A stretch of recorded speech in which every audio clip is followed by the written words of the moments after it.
Yeah, what's good, y'all? It's your boy. We back here at the Sorry It's True podcast. Shout out to the whole chat. Shout out to the members. Shout out to all the mods on the way in. 6 a.m. on the dot. I don't know how we do it, but we do it. You know, do we need to transition to the afternoons? Hit a much larger audience, or do we like our little 6 a.m. pocket? Drop a comment below, not just here in the live chat if you're starting to join the chat, because I lose that. I don't really watch that too much. A comment below when the video uploads. Please give me your feedback. Hit me on Twitter. Let me know.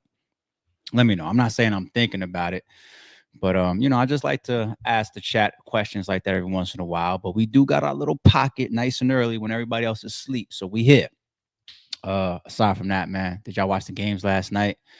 I was watching the Houston and the Thunder game. I love the way it was going. I probably fell asleep somewhere at the beginning, like the fourth, or like towards the end of the third. It was a close game, almost the whole watch. I like the way the Houston Rockets was looking. I was predicting the Thunder was going to win just based on they're coming off a championship, so they have that championship pedigree and that chemistry together. They've been playing together for a minute. They're top three in the surrounding factors. Of course, this is like a new Houston team, but they were playing very, very well. And the size of the Houston's, oh man, they're gonna cause a lot of problems for a lot of people. Who else played? Was Golden State played last night too, right? I sleep, man. I couldn't stay up. I couldn't stay up. So after the stream, I'm gonna check on all the highlights, see how everything played out.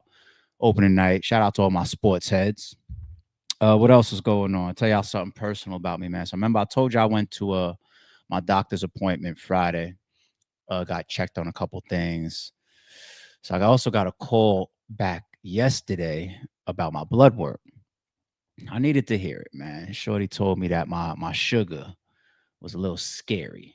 Now when you look at me, do you see like somebody that might, eating a type of diet that their sugar is too high, something like that? You think that everybody that's got sugar issues is overweight? Nah, that's not the case at all. And I know what it is, man. It's too much splurging. It's too much drinking. I'm a social drinker. Like, I'm not the guy that just comes home after a long day and says, "Hey, it's Wednesday, pour me up." I I've always thought that that was a little bit more like closer to, hey, you might have a habit that is can get dangerous. So I've never been that guy, but I drink very socially. And so if I'm out hanging out, I have a drink with everybody. If we're out at dinner, of course, I have a drink.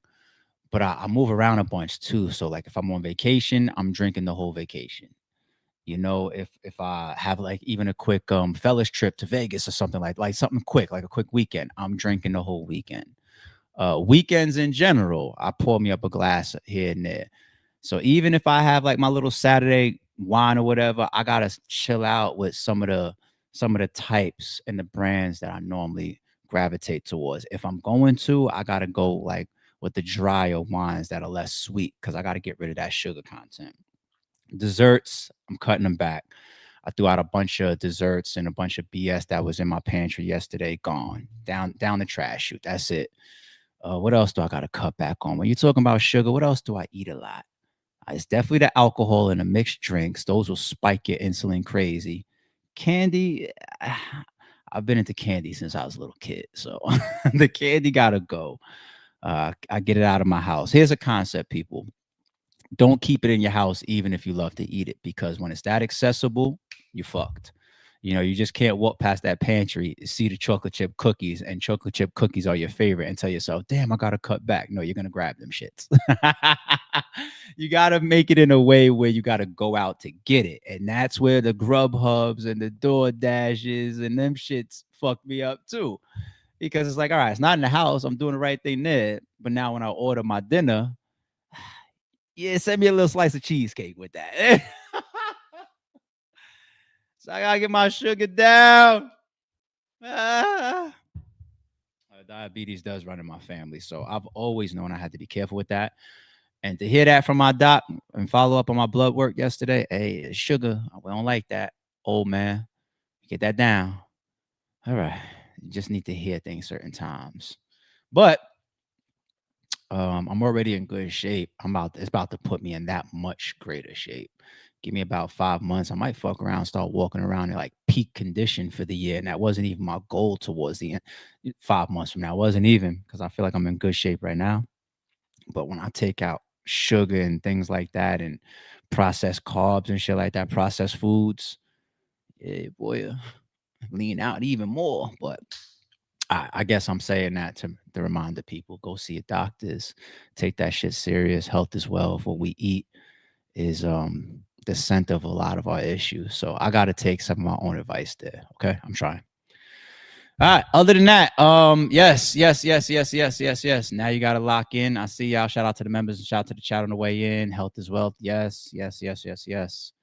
I'm on it. We on it, people. We on it. We gonna up our game in that department for sure. All right. Are y'all ready to start walking down some of the news?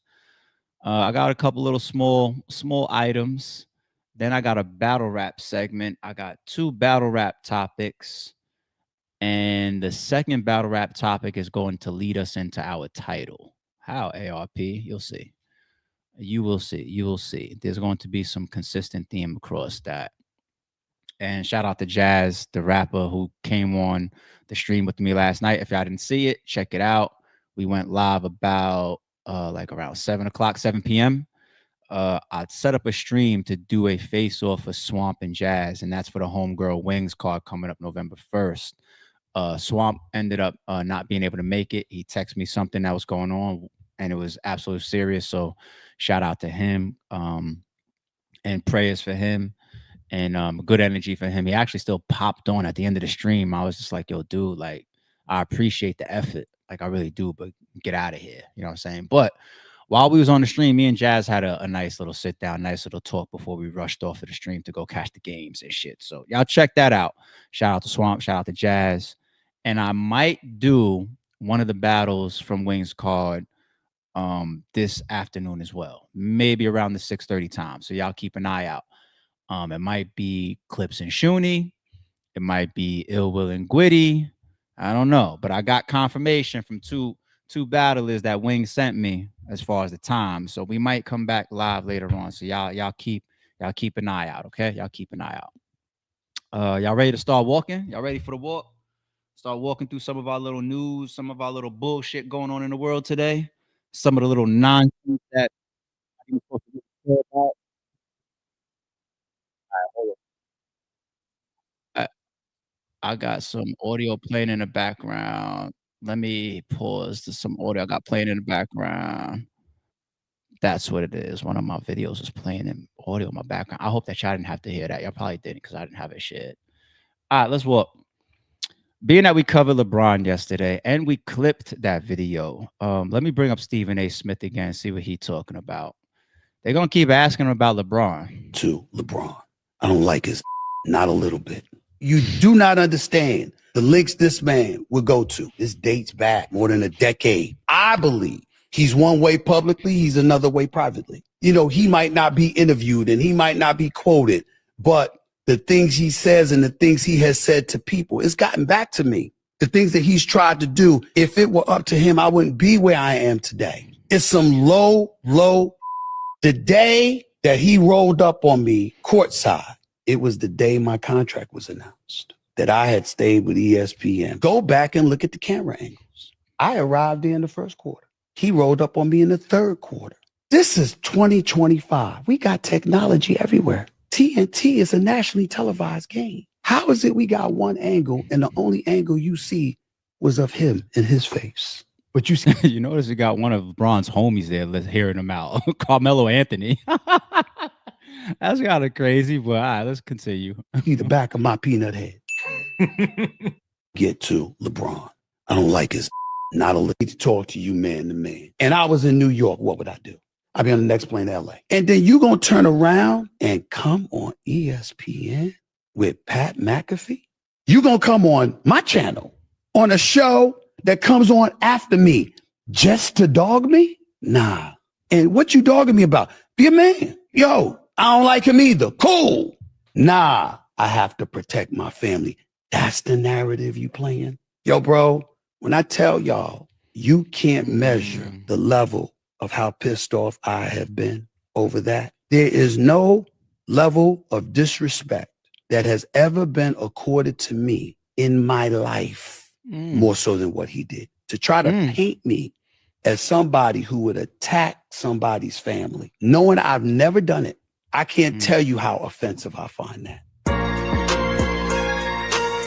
Notice, but I know a thing or two about camera angles. I determine them half the time. Yep. Do this angle, do this angle, do that angle. This is my business. I ask you straight up, do you think you felt set up in that moment? Damn right. Damn right I did. You thought he had somebody out there. Damn right that did. Okay. Damn right. That's how I feel. Okay. But no big deal.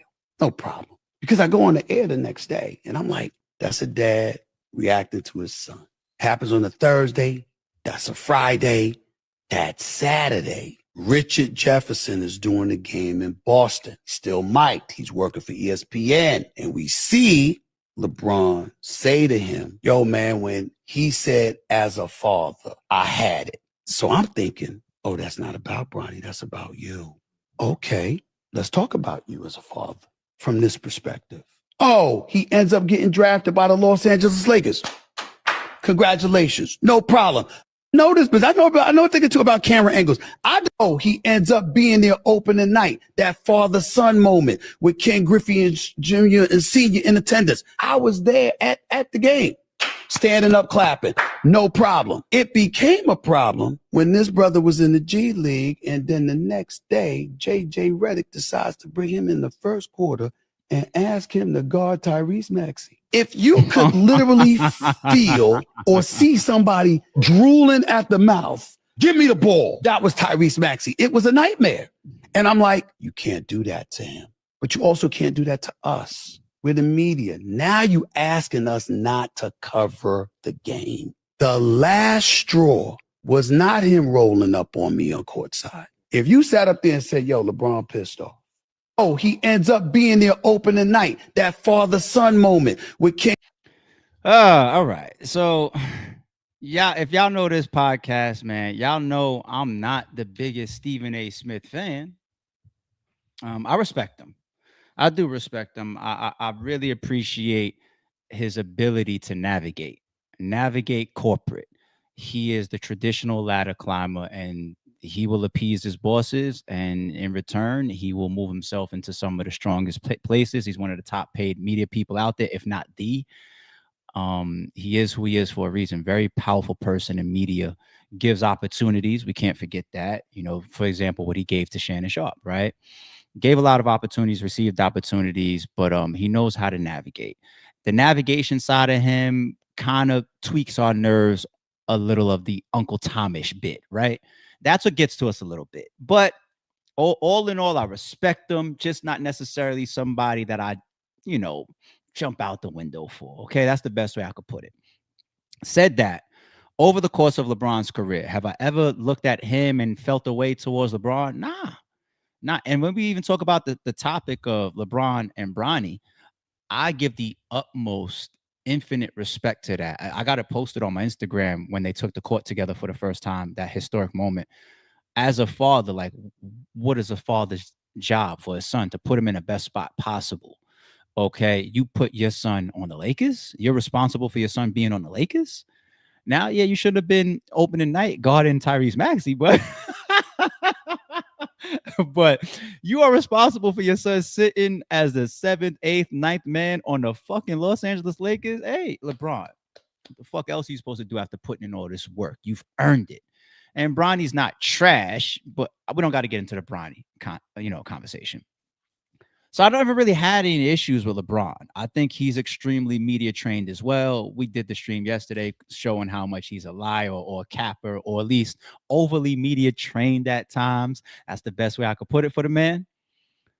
But the thing about what Stephen A. Smith campaigns against LeBron, the reason why I'm more on the side of Stephen A. Smith is because we see it frequently if you're just in those arenas where you're dealing with power figures around you, other gatekeepers, other shot callers, other people that have competitive issues with you. Now, the competition, quote unquote, between a Stephen A. Smith and a LeBron James could be simply, this is the biggest guy that's covering my sport, where I'm active in, my career is active in, my legacy is active in, and my son is active in, right? So, of course, no different like in battle rap, okay?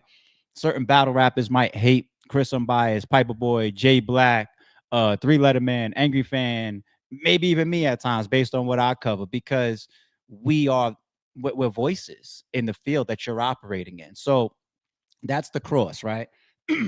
When it comes to, that other piece of him saying all the dirty and the nasty stuff that LeBron does behind everybody's backs, that's why I listen to Stephen A. Smith and I hear him out with this topic, because that shit is just so true. And I've seen that at some nasty levels myself, man. It's like the guy that talks so proper and is so classy and doesn't curse and puts this presentation that's media trained like a LeBron in front of you, behind the scenes does a lot of nasty shit, and y'all don't see it, right? Now, me being the outspoken one, y'all might think it's like a Stephen A. Smith.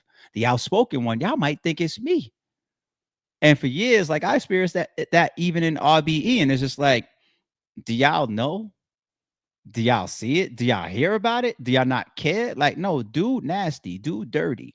These niggas is thieves or bad business or whoever I'm talking about, multiple people. You know what I'm saying? And it takes time for people to catch on when another person, one, isn't as vocal, and two, I would say has a clean image. And that's going to segue me into my next one. Now, this is how y'all, I hope, think ARP tries to avoid his bias as much as possible. Can I have bias at times? Of course, I'm human. But everybody knows Jay-Z is my GOAT. Damn, that was a good transition, ARP. Everybody knows Jay-Z is my GOAT, right? But I just never denied the high probabilities of Jay-Z stepping on a lot of people at different times. Dame might be one of them. The way that Rockefeller shit broke down and the way he inherited certain rappers, like, let's say, Siegel and Kanye and, Rockaware, and, Dame was left out there a little bit. Dame probably was going to be too self-destructive to continue to grow alongside Jay-Z no matter what. We see that even in this year, his collapse, allegedly. Dame, don't sue me, right? But you just don't get through all of these type of moves alongside friends and partners and brothers and people that you came into the game with, unless you step on at least a couple toes, right? And some of the motherfuckers is actually getting shot off. But step on a couple toes. Like, you think Jay-Z is that clean? Nah, it can't be. Now, Nicki Minaj, she's on some whole other shit lately. And this could be a promo for her next album. Maybe she feels like Jay-Z is part of my rollout, but her shit it's got to be addressed sooner or later by this guy. He has to. The rollout piece that tweaked my nerves a little bit. The date, the March date, painted on his stomach and written on a piece of paper. If this is your album coming out, I get it, Nikki, but you're barking up possibly the wrong tree. Jay-Z has just shown so much power. Wasn't he allegedly behind getting Charlemagne fired once upon a time? Will you end up like a Beanie Siegel allegedly? If Jay-Z or Dame, like, if Jay-Z has an issue at that level with you on a business level, he's just got so much behind him that can blackball. Now, Nicki Minaj is Nicki Minaj, right? But just last week, she was complaining that she's canceling her album, blame Rock Nation, blame Jay-Z or whatever. So if there was any truth to that, that's an exercise of power. That is an absolute exercise of power. But in the midst of this rollout here, where you're putting this date up there, there's another side to it too, Nikki. Nikki is kind of at a point almost like Drake. And isn't it funny? They're both coming from the same group and the same backing, right? Nikki's kind of at a point where the next one has to hit. It has to chart a certain way, or else they're gonna use it to continue to push your decline career-wise. We're seeing that with Drake a little bit. Is that the reason why Iceman hasn't dropped yet? I think the timing, I think the news headlines not staying with him, the rollout thus far, maybe not catching on, not a hit song catching on thus far, being some super charting across multiple weeks, like a Drake is very capable of doing. We don't even have a release date for Iceman yet, right? So Nicki to me is in a similar spot, and not necessarily because she doesn't put out quality music, but because of Cardi B. Cardi B's recent album success, the noise that she's kicked up, she's even passed Nicki for the #1 spot as far as like total sales or total streams or something like that, right? She took the #1 spot from Nicki. So, and she's been here like half of the time or something like that. Like obviously Nicki got here before Cardi. So it's a shot for y'all to even be ops and for Cardi to pass you and then drop an album. Because Cardi had pressure for a little bit too, right? Like, where's your album? Where's your album? Are you scared to drop? She drops, it's successful, everything works, everything goes her way. Now it's like, hey, Nicki, hey hater, it's your turn. You know, kind of like let's say like a RBE and a URL type of both doing cards on the same day or the week away from each other. All right, your turn. Let's see what you do. And she's in that spot. And so I just see that it could be a gift and a curse. Using Rock Nation and Jay-Z in this whole rollout, as per what you just posted in AI and all this type of shit. Yeah, you're gonna get attention. Is it the type of attention that you want? I don't know. Like, find a way to make us pay attention to the music because not even everybody agrees with her Rock Nation campaign. Now, a lot of people just think that she's being bitter. She's lashing out at everybody and their mother. She's not focused. People saying that allegedly there's some drug stuff going on. Well, Cardi B is saying it, right? Don't blame me. Don't sue me. I'm just saying. I'm just saying. But anyway, I felt like that was one that crosses into from the Stephen A. Smith and LeBron into similar waters. You know, people behind the scenes possibly fucking with you, even though the world don't understand or don't know about it. It's possible. But for Nicki, we'll see how that pans out. All right, next up, this is a short one. Israel, come holler at us. Any UFC fans in the chat today? Any? Do I have any? I'm a UFC fan, and this is probably one of the more popular people in mixed martial arts, probably over at least like the last 5 to 10 years, right? Israel makes a black joke and calls his drink the Kirk shot. All right, let's see what this is about. Want to hear a black joke? Okay. That is the name. God's people. All right, black joke. I call this the Kirk shot. You know why?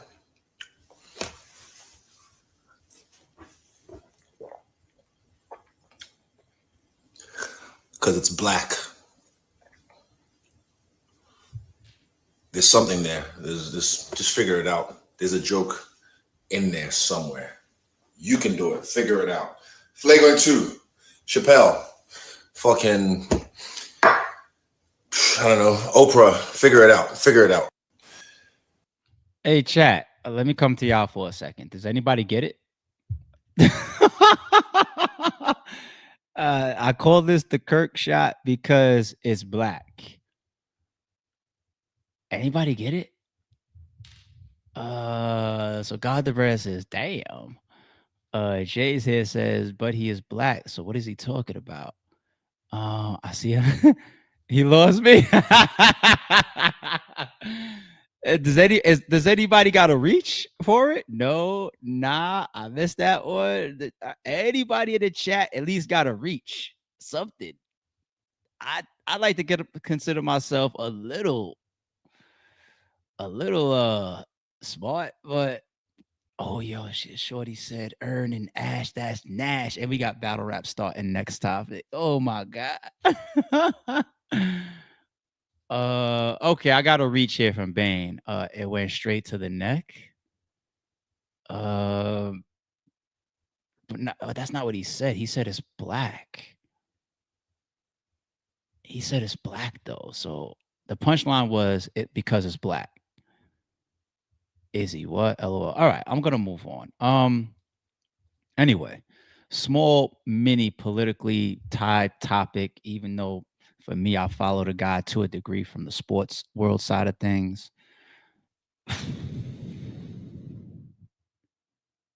I think the learning there is I've said things maybe even in the political realm that could get me in trouble. Maybe I have. Maybe I didn't catch it. I don't think I've ever said anything like this, right? Of course. But maybe I have said a couple things. But I'm very keen on the difference of things that I'm super passionate about that probably isn't for social media. especially if you're in the public eye. Okay, now Israel is super in the public eye. So this is going to be a letdown for some of his fans, even people that are anti-Kirk, to keep it real, because I'm not a Kirk supporter, right? You guys heard us discuss that topic a little bit. I don't want to see anybody lose their life for their opinions. So rest in peace. But as far as Kirk's legacy or his teachings or his opinions, I'm not a fan of them at all. At all. But that doesn't mean I come on here as a public figure on my social media and talk about a joke related to him getting shot in the neck. Now, if the UFC got to go sit you down because of some political blowback, because all it takes is for Candace Owens or Donald Trump, or because Donald Trump will reply to a lot of shit. He's on social media just as much as me. All it takes is for some of these people that got voices to stand up and say that was nasty. And then a whole wave of people comes with that, especially that whole wave of Kirk supporters. And then it puts pressure on the people that employ you, even if they stand by your opinion. It puts pressure on the people that employ you, where they got to have the behind the scenes private conversation and say, hey, man, yeah, as far as you fighting this shit, we can't do it. As far as your sponsorship, we got to cancel that because we got this whole. That's pretty much what happened to Jimmy Kimmel. It was a wave that made Disney and all the higher up say, oh, shit, we got to fall back. And then they realized, oh, we just lost a couple $2 billion in subscriptions and whatnot. Now we got to figure this out. Right. It be the higher ups that are sometimes pressured to bust a move, even if they align with you. So career wise, this is just stupid. Like if you have a social presence, if you have a following out, you don't even got to be a celebrity like Israel. But if you have a following, just be responsible with your opinions. Some opinions are meant for you and your closest, like super things that you don't want to get out, like secrets, right? Then there's certain things are meant for like you and like your circle, right? Like, all right, where are we going tonight and what time will we be there? You know what I'm saying? Then you got things that are welcome to the internet, buddy. You know what I'm saying? I might cut this camera off and say a whole bunch of bullshit about Charlie Kirk, but some of that shit ain't for the internet. You're a public figure. This is stupid. Was you drunk? Was you drunk? All right. Y'all ready to move into battle rap a little bit? All right, chat. Or the battle rap fans that's in the chat. I might need y'all help a little bit. Yeah, it is. It's very poor taste and stupid. Dana White and Trump and is a Trumper, correct? Possibly. But all right. Easy and text. Battle rap fans in the chat. I'm gonna start looking at the chat while this is playing. If you got more history, or if you want to say Easy's right, or if you want to say Tex is right, I'm going to get some more feedback from y'all. I might pull some of y'all up on the screen because I don't have the history. So I could only do but so much. But I see on the battle rap side, it's a big topic. So we here. I asked him for 4 things, and a Remy Ma feature wasn't one of them.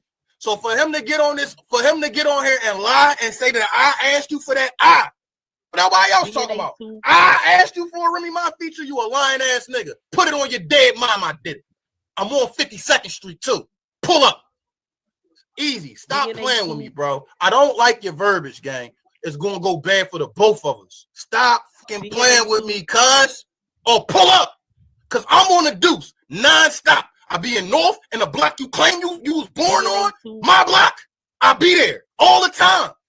20th and Somerset, that's what you said, right? It's a fucking fraud. But I'm on the deuce now. If you got any problem with me, bro, or anything, better yet, you tell me where you at. Pull up. He's a fucking fraud. But y'all know that already, though. I ain't no surprise. Niggas want to put hands on shit. And I want to put hands on it too, for real, for real. I'm not even gonna lie to you. Niggas better stop playing with me. Now get on this internet and say you lying. I'll smack the shit out of you the first time I see you. Say I'm lying about anything that I'm saying. Wallahi, on your dead mom, I'm gonna smack it out you the first time I see you. Easy. Stop playing with me, cuz. Stop lying on me. And stop playing with me, bro. I don't be speaking about you. I'm on 52nd Street right now. You can pull up. Hey, easy. Listen, bro. You got this battle rabbit, bro. palm of your hands. That's you. You got it, bro. Bro, when you DNA playing with too. my fucking name, bro, you know it got to come back down to a street level at some point in time. And I don't even think you ready to take it there. But when you start playing with niggas like me, it's consequences to that, gang. DNA too. You know what I'm saying? It's constant. It's only so much I'm gonna accept on this internet with you playing with my name. You threatened me a few times, bro. You disrespected me a few times, bro. You keep having a habit of doing that, bro. So know that everything that was said today, I stand on, and it was a reaction. And if you want to know where I'm at, 5108 Market Street, man. You can pull up, bro, or you can inbox me and you can tell me where your location is, and I swear to God, I'll pull right back up, bro. Okay. Now I'm gonna say shout out to Tex. I don't know Tex, but I did do I don't know him like that. You know, we haven't had the opportunity to be around each other or build or nothing like that. Well, we had the opportunity to build. I just mean like in person. I did a stream with him on his channel, and seemed like a cool guy. Seemed like he was intelligent. I really respected his ability to see different perspectives of whatever things that he's involved in. So that's my impression of Tex from, you know, my interactions with him. Seemed like a sturdy guy, you know. So if that's all I have to go on, I would say I rock with the guy, you know, until proven or shown different, right? Easy's my guy, you know what I'm saying? Like, been around Easy, spoke to Easy for years now. Easy always been a good dude with me, you know what I'm saying? I rock with Easy. I don't have enough backstory with this. Let me bring this back up. Where was this? Hold on. What is Jay saying? Just in case she got some crazy context for me. I would never get online and give you a heads up that I'm on your ass. I mean, unless you feel like you that super up, right? War taxes, of course, don't move like that. But I'm not saying that these guys are at war, right? I'm gonna use this one to give just general flushing out of opinion. And the reason why I'll use this one, people from the chat, is because I've seen a lot of stuff going on with the guy Muwap. Okay, now Muwap, I thought was a significant name within the trenches. All right. Now, hold on. Let me say this. As far as losing control of the trenches or losing control of your league or your platform, if you paid attention to yesterday's stream related to Surf being a savior for battle rap, most of this shit comes back to money, the most powerful element in almost every industry, and definitely within leagues functionality. When you see a league come today and then they don't do another event for the rest of the year, it's money or loss, and they couldn't survive that loss. When you see a smaller booking, don't show me a league that's been fucking working for 10 years and they haven't had a 500,000 view video yet, and they're gonna tell me that they don't want to book Murder Mook or whatever. Of course they do. It's financing is a thing. You know what I'm saying? And I'm not going to say that's 1,000%, okay? Because some league owner might stand up and say, no, I only kept, you know what I'm saying? But anyway, I don't want to get into the stupid side quest arguments with you people that I'm going over your head. But the moment that Easy, the point being, does a fucking anniversary card, I know that's Chrome, but or a max out or Summer Madness or a blackout. You know, everybody gonna jump on the trenches dick. That's how it goes. When it looks like you up, everybody wants to be around you. Everybody wants to be there. Everybody wants to be on those cards. Everybody wants to get one of those checks cut to them. That's how the shit goes in battle rap. No, not a big deal. As long as you understand it, you could work alongside it. So I ain't losing no control in that respect. But if trenches, if their momentum dives down and then stays down, and I'm not saying that's the case. I don't think that's the case right now. But if it dives down and stays like that, you will have dissension amongst your ranks. You know, because the opportunity is what makes us best friends in battle rap. And none of this I'm saying applies to Tex, because I don't know the Tex and the Easy shit. But the opportunity is going to create dissension. And I do see a narrative that's building out there. I don't know if it's true. I'm going to say allegedly. But it almost seems as if a bunch of people from the trenches over a time period are being either acquired, entertained, pulled, or led, or whatever in a different direction. Okay. Easy, that will happen, of course. Allegedly, you're going to have Rosenberg raw fresh off his ill will battle, and somebody on his line saying, "Yo, come sign this and don't battle there no more." You're gonna have interviews with owners that's online for everybody to see, talking about like, "Nah, we're interested in show off. He just got to sign an exclusive deal with us, because that's how we would have him over here to entice." You know what I'm saying? You're gonna have ill will getting a call talking about, "Yeah, you should fuck with us." You know what I'm saying? But you got to sign it this way, and the terms is like you won't be there no more. Like these are all my guys. I know all the stories. I have certain screenshots and text messages they send me and all types of shit. But that is the game. Who don't know the game at this point of battle rap? Who don't understand how this shit goes? So is it dissension that's being created due to another small power struggle that's happening behind the scenes? Right now, I would think some of the history of battle rap shows, power struggles tend to be across the biggest platforms at that time. For example, I don't know how much back and forth grind time had when they were around, right? But one of the first ones that was the most notable, of course, was URL and King of the Dot. Okay. Fast forward, RBE and URL. And that was the longest running one. That one has the most history. There's been other platforms as well. Some of you guys that really, really know the culture, know about Trap House and We Go Hard. Their history, right? They might be on great page now. They might be cool now, may have done co-events and all that, but they had history of, at their level of platform of what they both did or were doing, event and card wise, and even talent wise, and certain battlers in common, they ended up clashing, right? Were there female league clashing at times, right? Even when Rain launched her league, what did she have to deal with? Chrome, when Rem came around, was it anything related to the ladies that became issues politically behind the scenes? Of course, the fellas, obviously, we see that. But the trenches being ran by Easy, and also people at times, for lack of better words, fearing Remy's capabilities.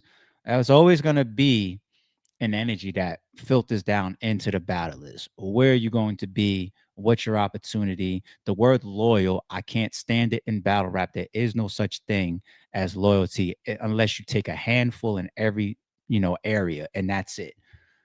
I've seen some loyal battlers, don't get me wrong, from the RBE perspective. But as far as a general loyalty expectation in this shit, like you got to be sick. And that's one thing that I do respect about Easy that I've seen during his tenure as a league owner. But it's one thing that's a little bit like insane by definition, which is almost carrying it. It seems like at an almost personal level with the battle rappers. Now, I've had battle rappers that I carry it at a personal level with. I still befriend them to this day because of how we built during the RBE tenor. But if you look around long enough, you realize like it's hard to mix. It's hard for trenches to say, I'm going to do a contract this way, but I'm also going to fuck with you on some trenches, Philly, homie type. Yeah, I mean, I know Easy knows that. I know that he knows business is business, but I'm just attributing some of this from the outside looking in of dissension that I keep seeing, and if text is a dissension thing, so be it. If it's a personal thing, so be it. Right. So shout out to Tech, shout out to Easy. I'll follow up on more context for y'all. I'll get some more background. Looks like the chat doesn't have too much background on it either. But I will say, Easy, man, you're always into it. Easy, you always got something going on. And I spoke to Easy like last week. I know he said even behind the scenes, like I'm chilling right now. I got battles I'm right here for. Like we got business going on, big opportunities going on. He's got salute. Easy's moving. It's just like, yo, every time it's like, how do you end up in it? Every week, it's always so. I see the do shit that week. I see the Muop shit that week. And then the next week is text. And then the week after that is going to be arguing with Twerk online. Easy's always into it, man. And that's another reason why y'all love Easy, because he entertained y'all. Like Surf was similar. It wasn't just him being positive and entertaining y'all. He's getting into it with people all the time. I'm arguing with Sirius Jones. I'm arguing with Floss the Boss. Like he literally got into threatening back and forth for him. This is Surf I'm talking about, with Floss the Boss in a space before. I'm arguing with Hitman. I'm arguing with ARP. I'm arguing with Averb. I'm arguing with Yoshi G. Surf is similar. I'm not trying to say people follow this formula, okay? Because you got to stand on all of that shit too. For example, you see Tex putting out shit that makes certain people react a certain way, like threats, so I'm gonna slap you or this. You know what I'm saying? So I'm not saying I would suggest it, but it is what it is. And once again, I got no decision for y'all between this particular scenario. Shout out to Tex, shout out to Easy. I don't know all the backstory yet, but we'll start following it a little bit more. We'll see. All right, stay in battle rap. Stay in battle rap. What's the next one? Oh, it's this one. Okay. All right, finally, ARP brought it into the news cycle. I've been watching all the videos, man. I've seen DNA's videos, I've seen Good's videos, I've seen Jay Mills videos, I've seen the podcast clips that they did together that allegedly started all of this. I think I've seen all the pieces at this point. But since you guys want to keep going, or Jay Mills keep it going, or whoever, let me play it and then I'll give y'all some of my take on this. Goods told Jay Mills that I'm living in my past. We are currently in the year 2025.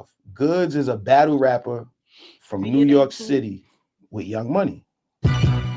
It sounds like you living in my past, Goods.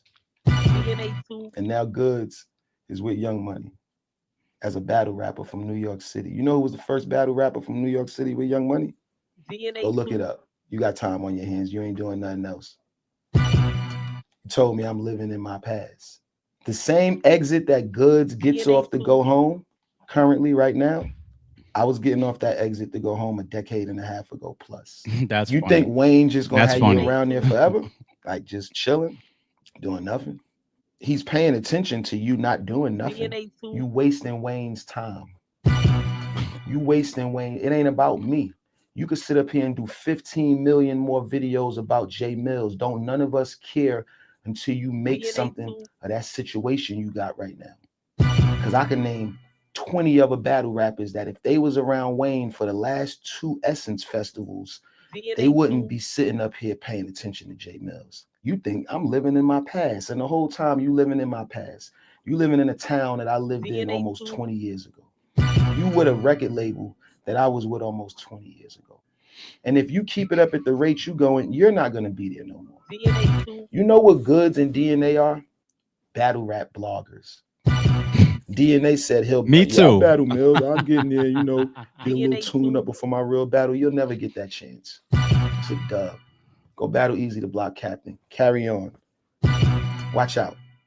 Watch out, man. Watch out. Y'all have been very entertaining. I ain't gonna lie to y'all. Y'all have been very, very entertaining.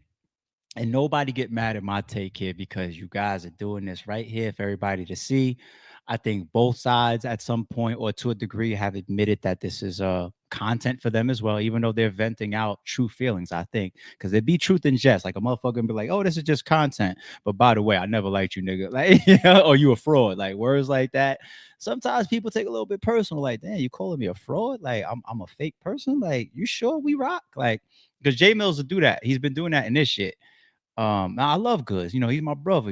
We came blah blah blah blah. But yo, you a fraud. Like, I ain't got no friends or nobody that tells me that they love me gonna call me a fraud. But anyway, all right, let's be serious for a second. Some of these shots that's going back and forth, pure entertainment. The whole "what have you done for me lately" aspect. There's definitely and this is all about public perception in front of you guys' fan bases. Okay. This is never going to be a shot at what you guys are doing behind the scenes that I don't know about. You guys' lives behind the scenes are you guys' lives. But as far as what we as fans of you guys see, what have you done for me lately? This is literally the first time that I've seen Jay Mills in the headlines like this for over a year plus. And that's a good thing, especially if he starts doing content now. I saw in their back and forth, he also has a podcast. So promotion for that. Good for him. Right. But the living in the past thing, here's the thing about living in the past. All these fans, especially all this whole crop of new era and people that is of the age of me, Goods, Jay Mills, we all have to realize, hopefully, that the things that we've done 10, 15, 20 years ago, none of these fans are going to let us hang our hats on. That's how that shit go. Unless you're in like, I hate to fucking take the credit for it, like a known I'm done mode. So for example, if you're telling the fans, I still battle rap, yet they haven't seen a battle from you in a long time, or they haven't seen a good battle from you in a long time, you can't hang your hat on the past. If you tell the fans, I still create music, and we haven't listened to a song from you, we haven't saw a charting song from you, we haven't saw a hit from you, we haven't saw a significant project or record that we caught on to or paid attention to or even can name or know about, then they're not going to let you hang your hat on the past. And what I mean about when you're totally done with something, that's different. So if it's like, I don't need the fans to expect me to do another classic event or say like, nigga, do another Max Out. Don't hang your hat on Max Out 1, 2, or 3. Let's see you do it again. I don't have to hang my hat on old or past shit because I'm telling you, no, I'm done.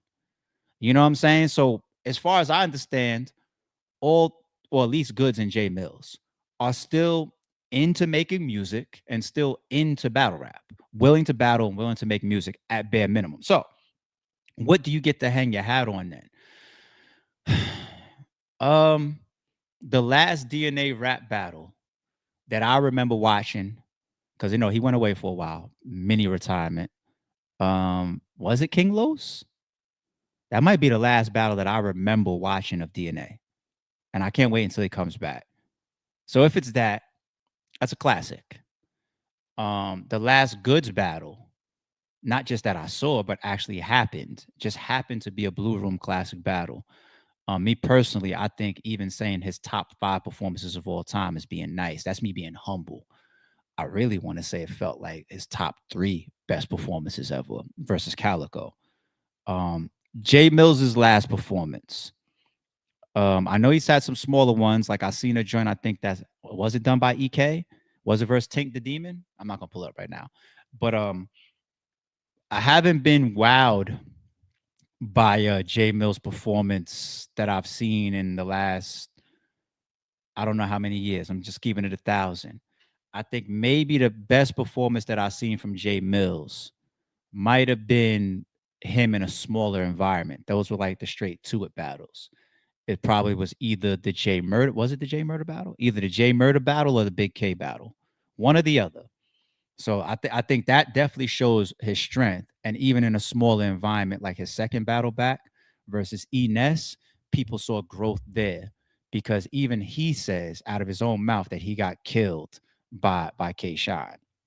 Now, here's the thing about, I don't know if Jay Mills realizes how much his own past hurts him, and not just because somebody's gonna say you're living in your past, because that's like a surface level diss. You got to look deeper into why somebody would even have that perspective.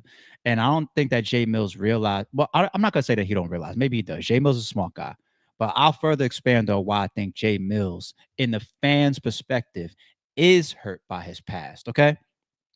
I'm not gonna backtrack on it like some fake ass nigga. When I bought Jay Mills back, I was promoting that, yo, we have the return of a pioneer. Okay, we have the return of a battle rapper, and it's literally some of the times that's our first shit that we've seen. A lot of people's first battle and introduction into battle rap was Jay Mills versus Murder Mook. You can't take that from that man. Okay, so that becomes something that we identify with him before he comes back. All right. After that, we're talking about him standing outside there with Diddy, talk about, yo, big, am I trouble or what? And beating the shit out of niggas. What was that, Side Cash or whatever? Okay. Pretty much ended Side Castro's run or career, DVD moment. You know what I'm saying? That was it. That's stamped on when you look at Mills before he comes back. Okay. On the music side, everybody knows, you know, you got the Bedrock, you got the every girl in the world, fuck every girl in the world. Um No No No made a lot of noise mixtape era wise. I was there. No No No definitely did. Um After that, around the time when the mixtape era started to die out, I probably lost connection with Mills's music. And when the Young Money stuff started, I probably lost connection with his music on the industry side too. Battle rap wise now, when he comes back versus K Shine, and I explained this before, people say, yo, he hasn't battled since this amount of time. ARP, why would you throw him in there with one of the top killers of all time? Um, the two biggest reasons is number one, business makes sense like that. RBE is known for bringing battle rappers back.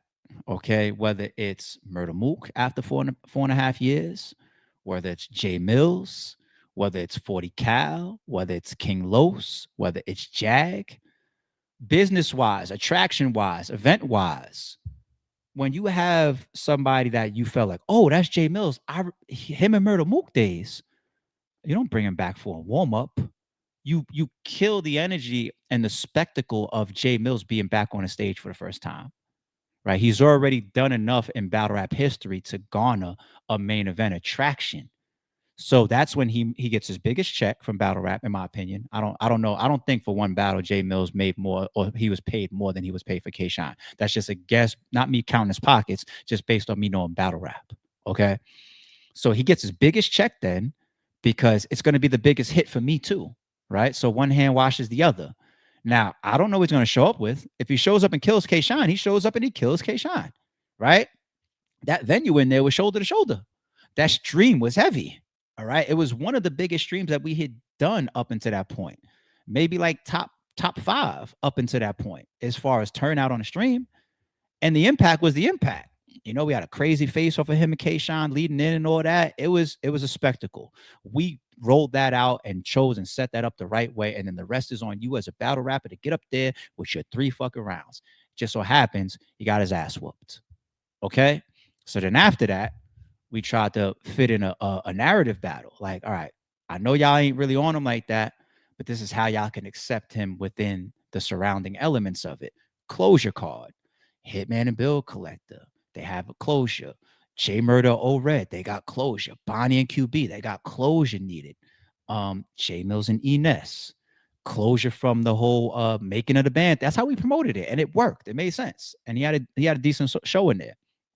But after that, you know, we never got to that classic performance that he needs to have.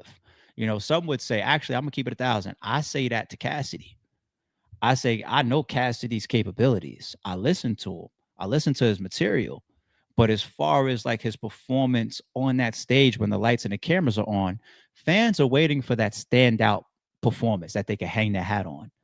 You know, Disaster was kind of there a little bit, but it gets stripped down because it was off the stage. You know, it was in the parking garage, et cetera, et cetera, et cetera. Some people say, oh, there's gas station. I think Cass did a good job there. You know what I'm saying? But when you look at his Arsenal battle, his Goods battle, his Hitman battle, people don't look at those and say those are things that you could put in the trophy room as far as performance wise. And whenever he comes back, I think people are going to say, we want to see that because we think you have that capability, buddy, at least as per your writing ability. Okay.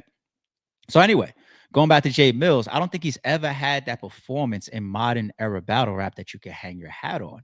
Okay. And as far as music, I don't know if people are able. So that's when that angle, I don't know if he realizes that the fans can look at it like that. Like if I literally, without this back and forth, if you remove this back and forth, you say Jay Mills, Goods, and DNA are not going back and forth. ARP, what's Jay Mills got going on right now? I don't know. He's probably being a millionaire somewhere in his own fucking life. Shout out to him. But I wouldn't be able to tell you anything. If you ask me, yo, ARP, what does Goods have going on? I would say, I know he's got a sneaker and a clothing store. I think he's doing cologne online. I know he's on his YouTube channel. I see him doing content. He's got like a rental car business that I was on the phone politicking with him about. I was like, okay, do your thing, homie. You know what I'm saying? The Young Money thing, I don't know if he's done anything with Lil Wayne. I'm gonna keep it 1,000. I haven't seen that, but there is some connection that I heard about and that I seen the video of. Okay, cool. I still see him dropping freestyles. He hosts his own ciphers, so that's a business situation. I'm literally naming like 5, 6 things that I could at least answer to you, whether they're making money or not. At least I could give you an answer. When you ask me about DNA, I could say, oh, he's streaming, he's doing content. He's still willing to battle rap, but people that step away from battle rap, oh, that's gonna lead me into my next shit. Hold on. People that step away from battle rap like DNA, that have the type of resume, legacy, and draw of a DNA, and they stay away as long as him, that means he's okay. But anyway, what do you see? See him streaming, see him doing content. I keep seeing all these endorsements pop up with him randomly. I hear all his people telling me he's doing this $100,000 a month earnings or some WWE related or WWF related shit I keep hearing about. Yo, DNA. I'm just telling you about what I hear. Okay. There's the last piece to this. Because we're talking about not whether you got $1 million in your bank account, or like, for example, Goods is driving a Lamborghini, or Jay Mills left Harlem to go live in a 10,000 square foot mansion. I don't know these things, right? But perspective from the fans. Let's talk about people coming back to the culture, okay? There are some very intelligent fans out there. Not everybody is stupid. And sometimes things, you look at people and it does tell a tale. If somebody doesn't see anything else that you got going on, and they see you back in battle rap, especially if they don't see you in main events or mega matches or things that they deem high paid scenarios, what are they going to look at? What are they going to see? What are they going to interpret? Let's say like a King Los. King Los has come back. So we did the Head Ice battle. We did the Daylight battle. He did the DNA battle on URL. And then he did the Ill Will battle with me. So he did what? 3 battles with me, 1 on URL, right? Outside of those battles, I can even go to his Instagram and see a bunch of shit. You know what I'm saying? But King Los, he's always got other stuff going on, projects coming out, promoting music that I see that's come across our tables. It's like you could see the interpretation like he don't need battle rap, or at least that'd be the perception. True or not, he don't need battle rap. Who else do I got? Let's use a Jag. If you really have some eyes for this shit, you look, and this is no disrespect. I know it's like, oh, you're kicking that Jag again because y'all had y'all issues. No, I'm just being real about using an example. Jag. Does Jag look like he needed battle rap while he was here? He did. First of all, he looked so turned out by it, as if it was like the only thing that he had. He wanted to rap to 1 million people, give his rounds to 1 million people. He was super, super hungry, which ain't a bad thing. His promotion and all, it just like, this is your bread and butter right here, right now, right? 40 Cal. Does 40 Cal come off like all you got is battle rap when he came back? No. You're gonna see him doing videos popping up in the hood with the fucking Audi 8 and all 8 and all that, with the doors up and all that type of shit. You know what I'm saying? Or dropping his little freestyles. And I think 40 got a fucking regular job too. Like 40 hustles all over the place. You know what I'm saying? So you see it. I don't feel like, yo, 40, if you don't book with me, you're dead. King Los, if you don't book with me, you're dead. And that is not the case, I believe, with Jay Mills. I'm just saying we don't see other things going on until this back and forth. All right. So the moral of the story, the whole living in the past thing, Jay Mills just doesn't understand how much we don't see today versus what we know him for, which just happened to be a long time ago. It doesn't mean that it's true, Jay Mills. Don't get mad at me.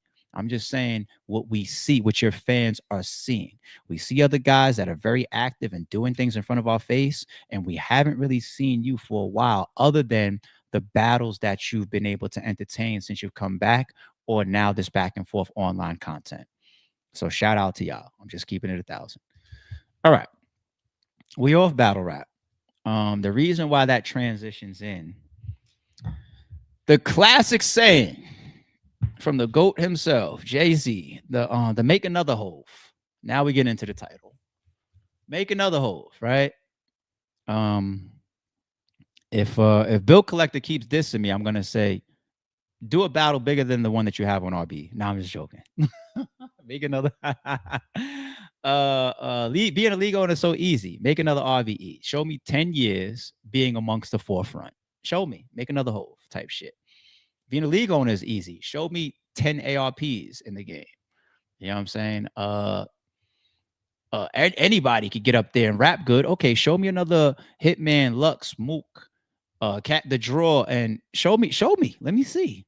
Surf, show me. A Rock, show me. You know, make another Hove type shit. Dame Dash, I've done this and I've done that. Why do you owe so much money allegedly to all these people if you can do the clothing lines and the record labels and the movie deals without Jay and without the Rockefeller times? Make another Hove type shit. Okay. Jay Mills, make another K-Shine moment, battle rap wise. Make another Hove, Goods. Make another Calico moment. DNA, make another was it on the stage with Ill Will? Smack, get him the fuck out of here. Nah, I'm just joking. They don't gotta do that. You know what I'm saying? They good.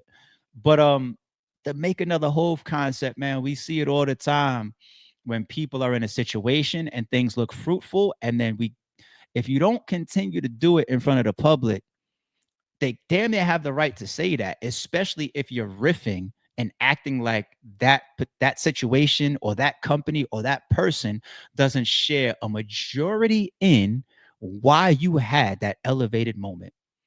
Now, would I come out and say this battle rapper right here, if it wasn't for me? I don't want to say that, but I'm just saying you got to be careful when you out here sticking your chest out, because at the moment you can't do it without that company or that situation and your chest ain't up no more, it don't look the same. And then we got to ask the question, are you able to make another Hove? If not, then maybe you wasn't the lion's share of the success or the reason why shit was popping at the time. People don't own mirrors, you fucking vampires. You don't own mirrors, do you? Okay. But anyway, Chris Brown exposed by Kevin McCall, the real problem. Okay. So let's start to walk down this. And I came up to speed on most of this yesterday and this morning. Let's start here. And let me take the smaller screen for y'all. Kevin McCall breaks down in tears after revealing he relies on an EBT card despite having written songs for Chris Brown, who recently made $90 million from his tour. Let's be clear. Chris Brown's tour and the publicized numbers of it was the trigger, was the catalyst. Right or wrong, let's continue to walk. Why the fuck I got an EBT card? And this is at Breezy, bro, and made 90 whatever the million, and it say KKKKK Mac. Can I get 25,000 for them four songs I owe you, bro? I just want to leave, bro. Leading up to who he is. I'm not even tripping though. I got an EBT card, my nigga. Like, what the fuck? I can't even get nothing, bro, man. Y'all want to see me cry in here, so y'all can think I'm a bro. That's ain't fair, man. Hey, I'm on EBT, bro. Hey, that's why. Hey. Look, bro. I'm down, bro. I'm on EBT, Smack. Look. Say my name, bro. That shit is better. I had to go up in that by my face with a mask, like COVID, bro. Why the fuck I got an EBT card? And this is at Breezy, bro. Now, I ain't going to make fun of the breakdown. He did kind of bad. The whole, it's not saying it's not fair. I think a lot of us say that to our kids, you know, tell to little 4-year-olds and shit. We be like, life ain't fair. It was definitely said to me from my parents, like, life ain't fair. I'm like, that's not what you mean I can't go. But my friend Kareem could go. You know what I'm saying? That's not fair, ma. Life ain't fair, you little fuck. Now go sit in your fucking room. So saying it's not fair reveals somebody that in that moment is out of touch with how the world actually works as far as earning and maintaining. And that's why we're taught that as little kids. The whole thing with the EBT card, look, it's got my name on it. Yeah, this was a breakdown moment. And people don't have these breakdown moments just because I woke up and this just happened today. It literally be years in the making. And we're going to see during this portion, when I say years in the making, we're going to talk about 10 to 15 years in the making, this type of breakdown. But yeah, he had his moment right there. He's going viral for it. And when I first saw Chris Brown's response, I was like, damn, Chris Brown is a demon. But let's go to the top. And Young Thug really has nothing to do with this. He's going to get skated over pretty much in this topic. But Young Thug offers to give Kevin McCall $25,000 on behalf of Chris Brown.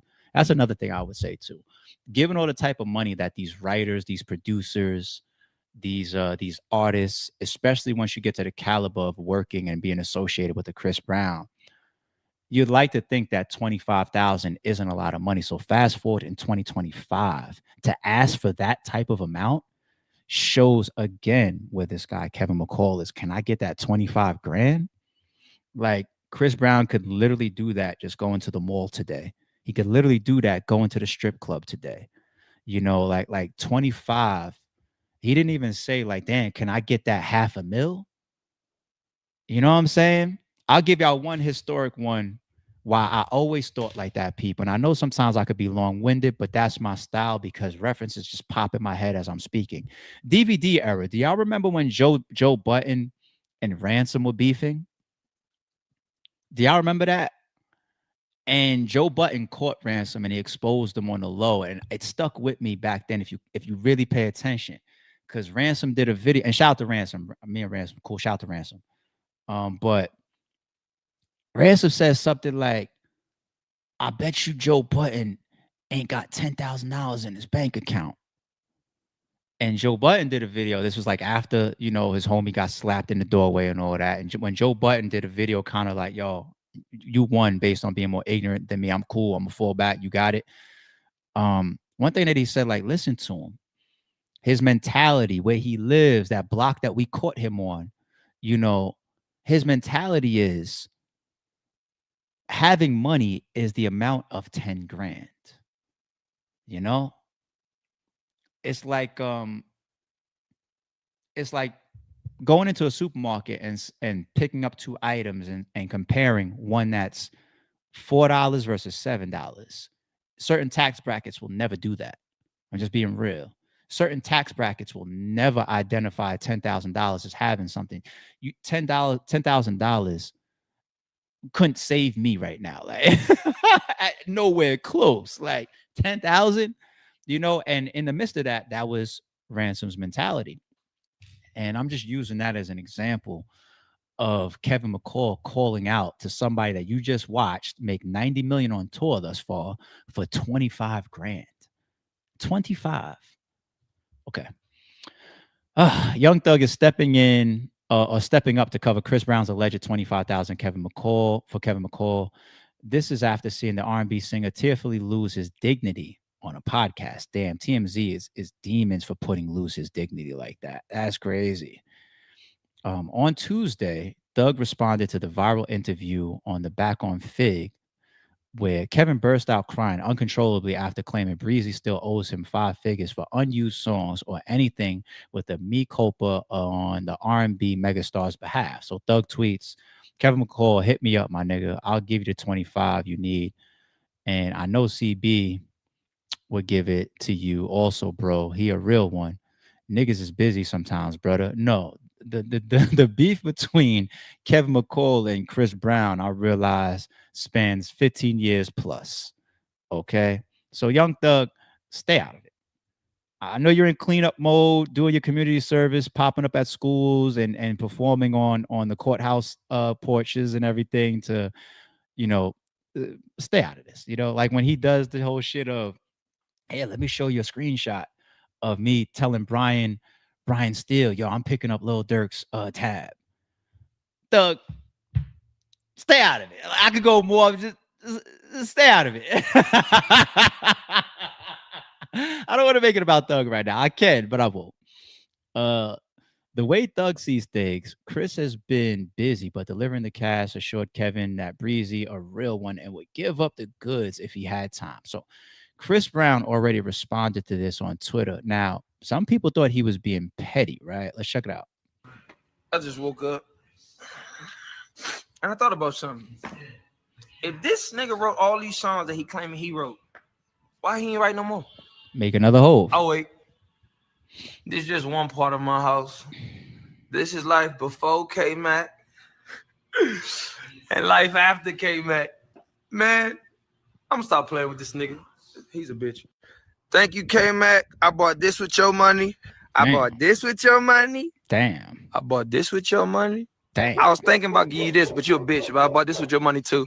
I bought that with your money. That's the only one on the West Coast. Oh, I bought that one with your money too. I took a shit and then I bought this car. He's looking at you so disappointed, bro. You look whack as fuck. Yo. Now, of course, I don't really believe. I mean, you never know that he brought all that shit that he showed. I think he's trolling and stepping on him while he's down, which was my immediate reply to that or thought for that was like, damn, Chris, like, really? Like, why? Why would you do that to that man? Like, that seemed fucked up. Then I started to pull up some of the history. Let me jump through some of the background first. Let's think about some of the credits and the works that they've done together. So I pulled it up. Here's a table summarizing known collaborations between Chris Brown and Kevin McCall, along with chart info where available. Okay, so the biggest one that everybody's going to remember song-wise, and probably that is on Kevin McCall's resume, is the Deuces, right? The Chris Brown song, Deuces, featuring Tyga and Kevin McCall. So those two as the artists, that's the year 2010, people, almost 16 years ago, all right? The role of Kevin McCall in that scenario was he was writer and producer and a featured artist. That song came in at number 14 on the top hot Billboard 100. All right. Other than that, he had Strip. That was also with Chris Brown, 2011. All right. We're still talking like 15 years ago.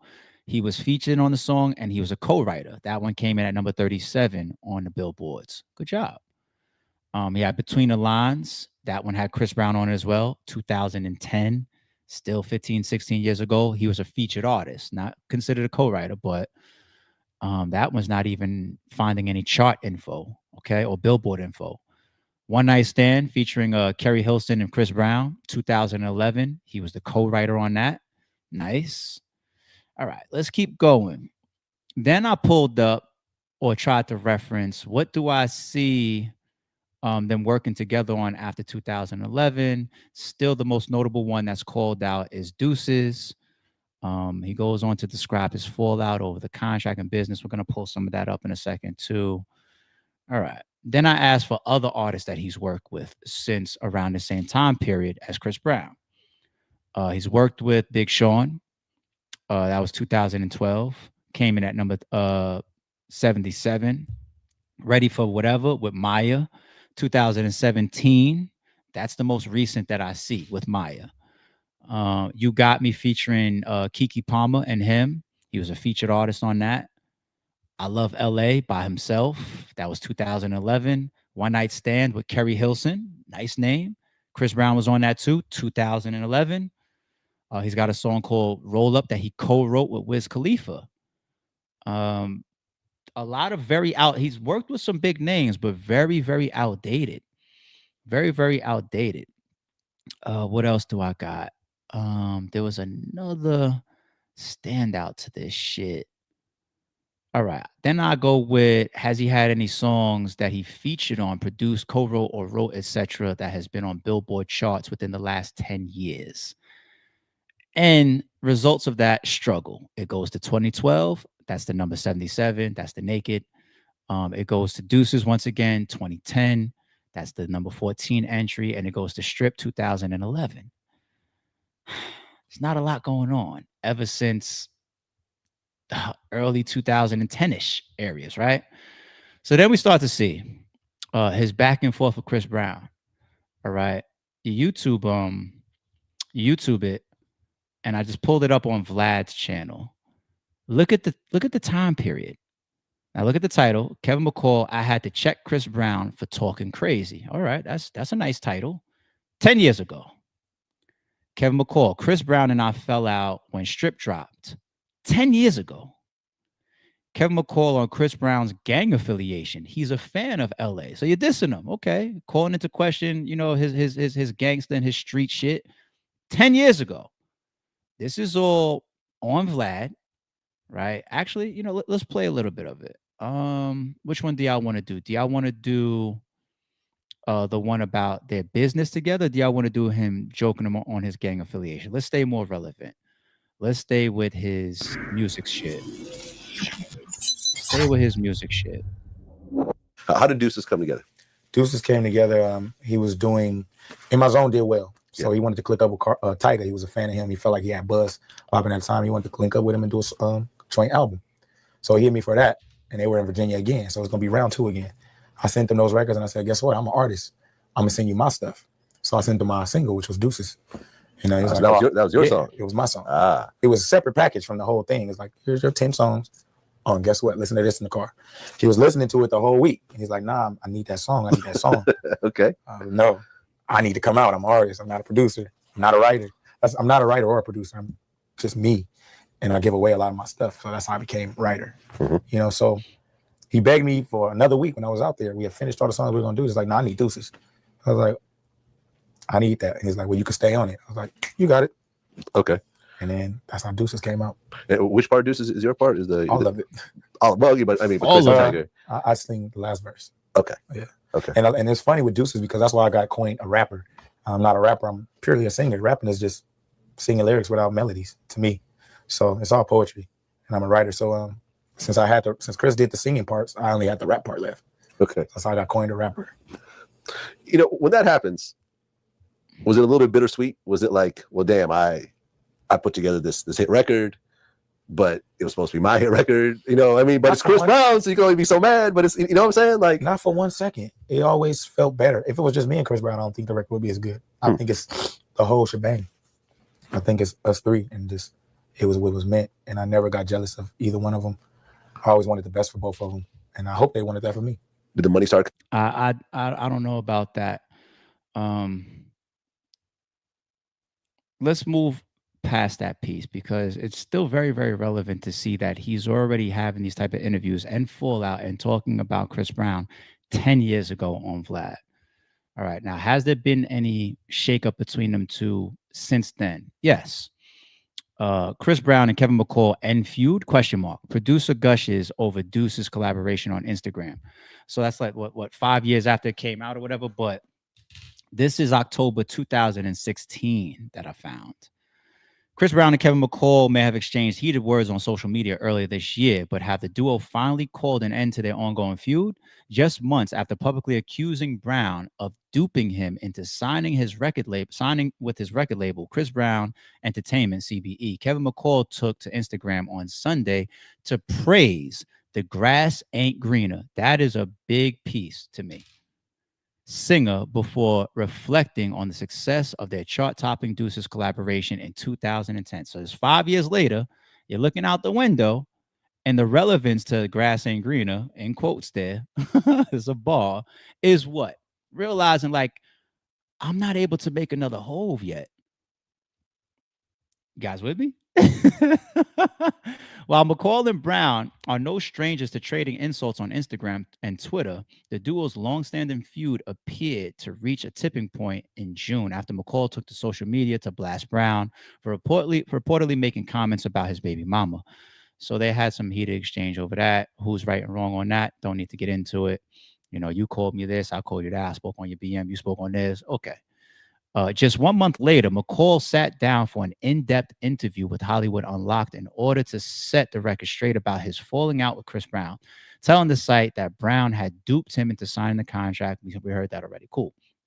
Deuces was a song I wrote about my first baby mama and my first love who broke up with me. And I felt like, you know, they missed out on a good deal. Kevin McCall explained of his Deuces track. So I wrote the song. I was feeling myself, played it for Chris, and he wanted it.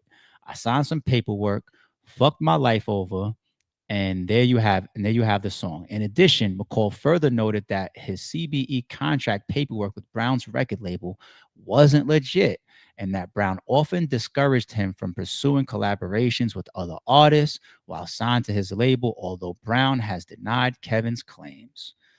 Two sides to every story. Who knows about that piece? But Kevin McCall apologizes to Chris Brown and says he's talented as hell. So here you are, olive branching. Anyone who know me know I love the hell out of that kid at Chris Brown. I say how talented he is every day like a broken record, but I'm well now. I'm well now. What are you alluding to, your mental health? Another tweet. Why do you think I put so much energy into the supposed hashtag beef? I haven't spoke to my employer, colleague in 4 years. I just wanted answers. Looking for closure ain't the right words. It's needing closure. People that are doing well for themselves, they don't even care about past shit. You know, you look up and I'm making the same multi-million dollars per year that I was making 10, 15, 16 years ago, you know, versus his scenario. This is olive branching. This is the grass ain't greener. This is realizing I can't make another Hove. All three together in the sense of these interviews, these tweets, and just that 5-year time period of 2010 or 6 year to 2016 when this article is written. It's clear for me to read on him. Very, very clear. Doesn't mean that the contract and the dealings between Chris Brown and Kevin McCall were perfect. I don't know that. We don't have his contract in front of us. We don't know his dealings with Chris Brown. Hey, don't work with that person. Just stay exclusive. We don't know that piece. But looking at what happened just yesterday of his spillover, he's 40 years old now. And this shit going all the way back to 2010. We see what he's been doing ever since. And this is what I meant by there being a tie-in to the last topic from this one, theme-wise.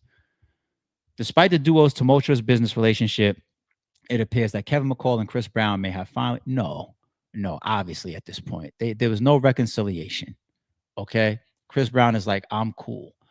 It leads to this before I give y'all just my final closeout.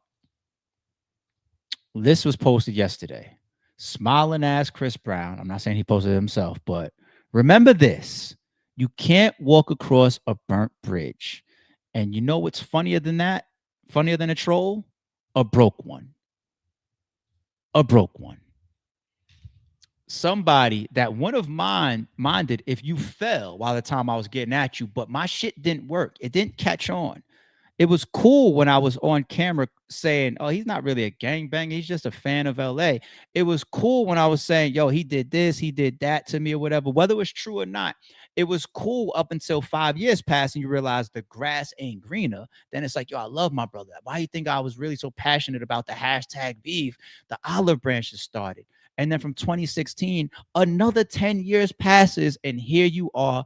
It all leads to the camel's back is finally broke. You had your breakdown when you flashed your EBT card.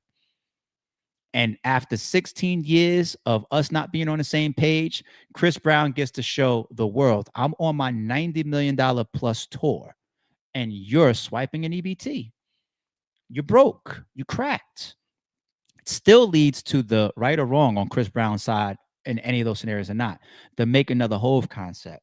I don't see anything the man has really done significantly in the last 10 years.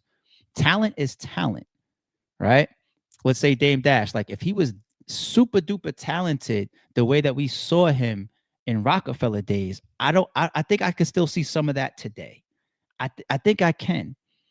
You know, I know for sure I have people from my past that every once in a while may glance at my Instagram to try to gauge how's he doing. And I don't show too much on my Instagram, you know, things that I might think is cool, maybe share some experiences here and there. I don't really show too much, right? But the general vibe of my gram is probably he's okay. And if there's somebody out there 16 years ago that thinks that I owe them something, don't be surprised if I sign some big deal or we start streaming on Twitch and then somebody comes out and says he did me wrong. Where's the make another Hove? Where is it? What have you done for the last 10 fucking years? So that removes my ability to really have sympathy for you because as a man, you are now 40. And if you're telling me that you looked up and saw that man on tour and that triggered you, you're supposed to be the person to show him that you're on tour too without him. And if you can't do that, and if you couldn't do that over the last 10 plus years, who are you going to blame? Last but not least, even if you feel like your biggest opportunity was with Chris Brown, the moment that you guys had a fallout, as a man, who doesn't realize that I need to redirect? Who doesn't realize that? Am I still waiting for another Chris Brown? Is that what I'm waiting for? Is that what the world is going to just have drop in my lap? The world just doesn't work that way. It doesn't work that way. You know how many people is not going to be there for me if I fall flat right now? I have to, as a man, get up out there for the next 10 years or the previous 10 years and make this shit work. There's business deals that I used to have that I don't have anymore. You think I could come now, fast forward in 2025 and be like, I'm not where I need to be because that 10-year-old business deal, they were supposed to do right by me. Okay, but what have you done since then? Did you do anything on your own since then to not have you in a position of an EBT? If my answer is no, nobody's going to give you sympathy, period. Sorry, sure.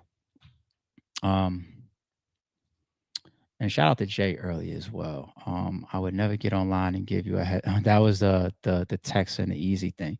Chat. I mean, did you initially feel sympathetic when you saw him break down like that, or did you feel like, you know, what's up with you? Did everybody have that context of how long ago they did work together? How much we see him actively having charting stuff in the last 16 years? How did y'all feel when y'all first saw that?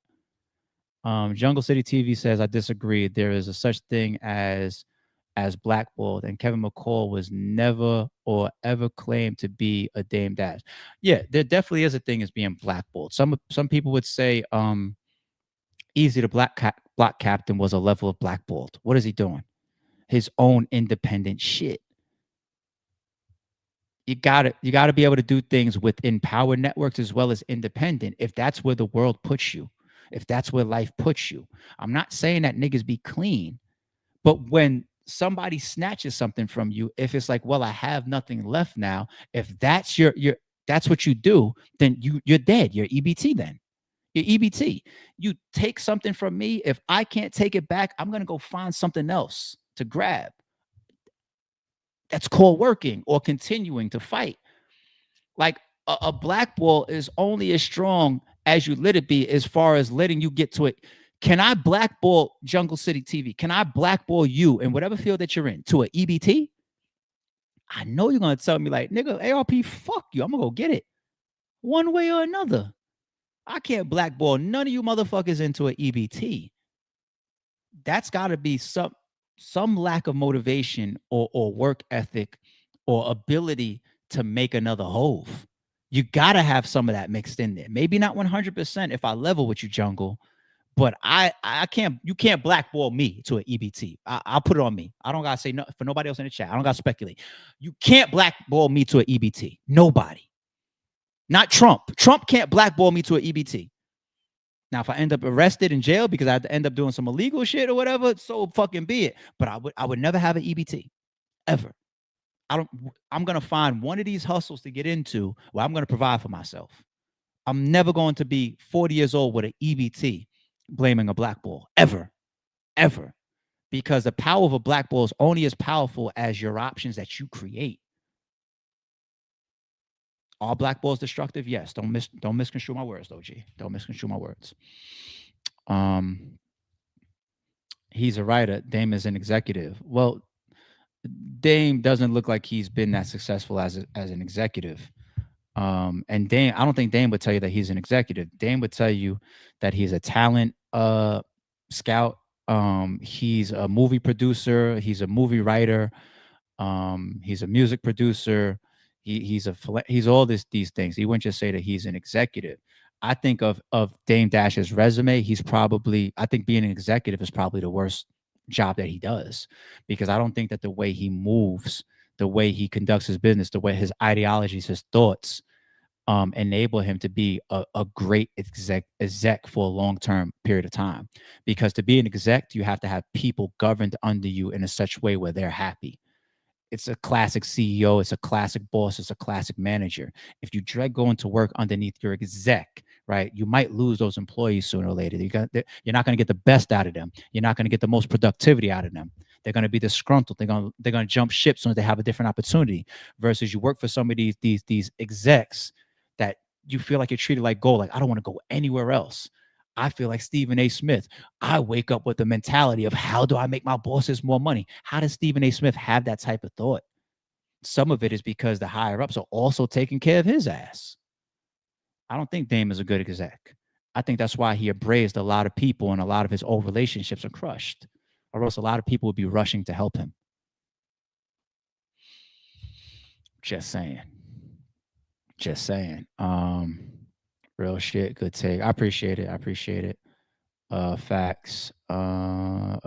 Jay says there are swimmers and there are drowners. When it comes to life, you are going to either make life your bitch or life will make you its bitch. We all have 24 hours. Yes, there are pitfalls, bad times, blessings didn't come your way, harsh times, and I sympathize with that for sure. There's a big difference between the person that doesn't have shit and the person that doesn't want shit.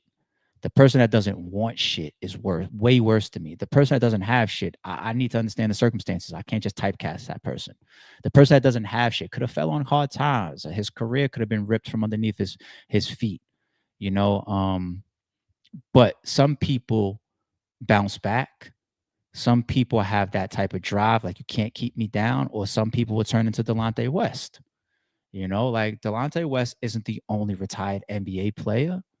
The average NBA, how long is the average NBA career? How long is the average, and football is even shorter, average NBA career? I wouldn't be surprised with less than 10 years. Oh, 4.5 people. The average NBA career length is generally 4. We're turned out by one person, LeBron. The average NBA career is 4.5 years, regardless of why you're out. Your talent is done, blackballed, politics, business didn't line up, you hurt your knee.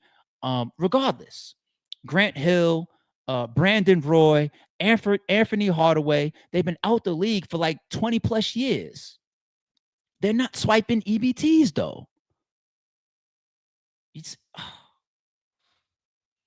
The person has the biggest responsibility. All these players that's out the league in 4.5 years, they don't end up being Delonte West. Like he got into drugs. He got into that. Even if you say, yo, LeBron got him off the team, okay, but he got into that shit. You know what I'm saying? And fucking N1 players, hot sauce. Some Skip to Malou. Y'all with me? How far back do y'all go? He was able to play in the league for a couple years, right?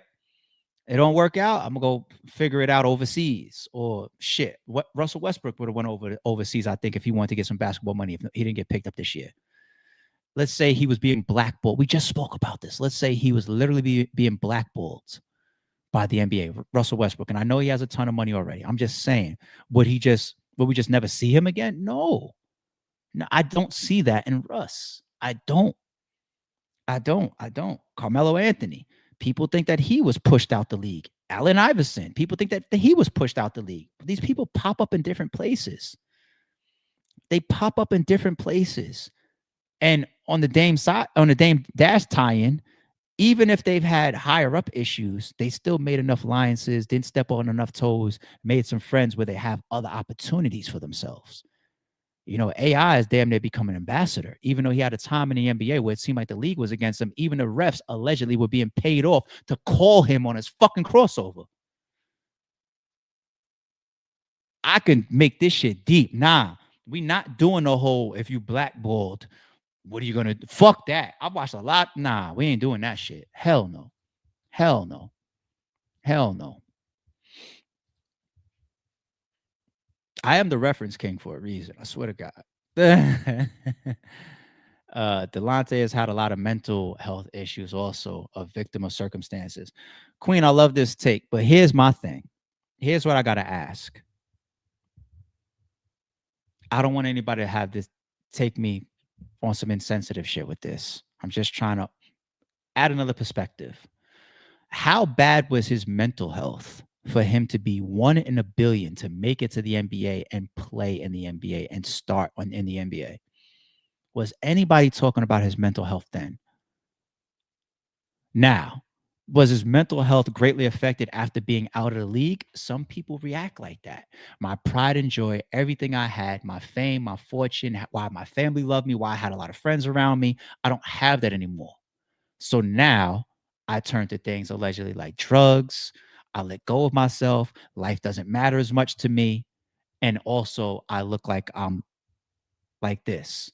Okay. People say Ron Artest wasn't all the way there. How did he make it to the NBA though? How did he make it to the NBA? Because he damn sure had more blessings financially and opportunity wise than all of us. Ron Artest. You want another one? They say R. Kelly can't read. He can't read. Is that not a mental thing too? Nah, Queen. I got some pushback for you. Delonte West made it to the NBA. He made it to the NBA.